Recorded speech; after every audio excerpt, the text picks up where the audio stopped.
just to keep it a sort of a slightly controversial discussion going, I know that having gotten this idea of sweetened beers out there, that they do exist and it's something you have to look out for. I know that Frank and Armand and other people I've talked to have often thought that the Cantillon beers, especially a few years ago, were too much, too hard. Maybe too much acetic acid, vinegar, different things like that. And maybe no vinegar. Yeah, no, I personally don't think that, but that's the real thing. But everybody agrees now what Jean is making is beautiful and perfect. And I personally love Jean Pierre so much that I would never say that what he was making wasn't perfect. Myself, I loved it. But Jean might want to say what's different now. Lou Pepe Kriek is a perfect opportunity to explain the difference between his father's time and his own now. There is only one difference. The brewery Cantillon make profits, and I can invest. So I changed something about the fermentation, more attention about the first fermentation, but the most important thing, I have now, the brewery Cantillon have money enough to buy new wooden cask, to buy some stainless steel tank, and my father had not this chance, because I said it, the 70s and the 80s were very difficult, but we spoke about some breweries who had not the other opportunities to produce sweet beers. My father and my mother didn't do it. They continued to produce always the traditional one, and we are proud of it. And because it was difficult to sell those type of beer, he had simply no money enough to invest in the brewery. I have this chance today because of the revival for the Lambic, because of people like you, because of people like Scandinavian, Italian, no Belgian, unfortunately. So I changed some small things, but not a lot. And if my father produced different type of beers, it's simply because he had to work with old material. Very respectfully, I'm interested in a couple of beers that I've been very fortunate to have. Rosé de Greenis, much older, 94, and especially Gueuze Vigneron, before it was changed to Vigneron in 97 and 98. What has changed with those beers, if I may ask? Vigneron, nothing.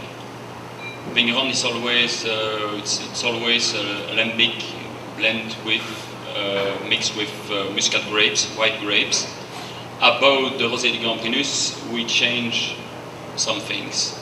We work it till 2005, I think, with 2004, 2005, with Belgian raspberries. We had more and more difficulties to find quality Belgian raspberries, and we changed it, and we work now with raspberries from Hungary. The Belgian raspberries given color enough, and to give more color enough at the beer, we work it with between 5 and 10% Kriek, because cherry give more color. So the Rosé de Gambrinus was a blend of raspberry and cherry. Big majority of raspberry. But since 2004, 2005, we are working only with Hungarian raspberries who give more color, and the actual Rosé de Gambrinus are produced only with raspberries, no more cherries. I can just add about the Vigneron. That's actually ordered with us. Jean Pierre has never been really that concerned about terminology, and he called it Gueuze Vigneron, and I was learning Lambic from them primarily, and that's why I met Armand, and then I met Frank, and now I'm learning from everybody, but at the time, I understood what Gueuze was, and I said, well, wait a minute, the Gueuze Vigneron is not made with a blend of 1, 2, and 3-year-old beers, so why is it Gueuze? And Jean Pierre said, I don't know. And we agreed kind of to drop the name, the word Gueuze. Nothing's changed about the beer, it's just the label. Anyway, it seems like the sort of transitions are occurring naturally here. So this brings us to Armand, I guess, the Scarbeck's. I said nothing about Lou Pepe. Oh, Jesus, yeah, okay. All right, sorry, we're going to step back there, I'm sorry. So, why Lou Pepe? Because my parents love southwest of France. They have a lot of friends there, winemakers and other people. And Lou Pepe in southwest of France means grandfather. So my father, Jean Pierre, is Lou Pepe for all the small children. They have 7 small children, only boys.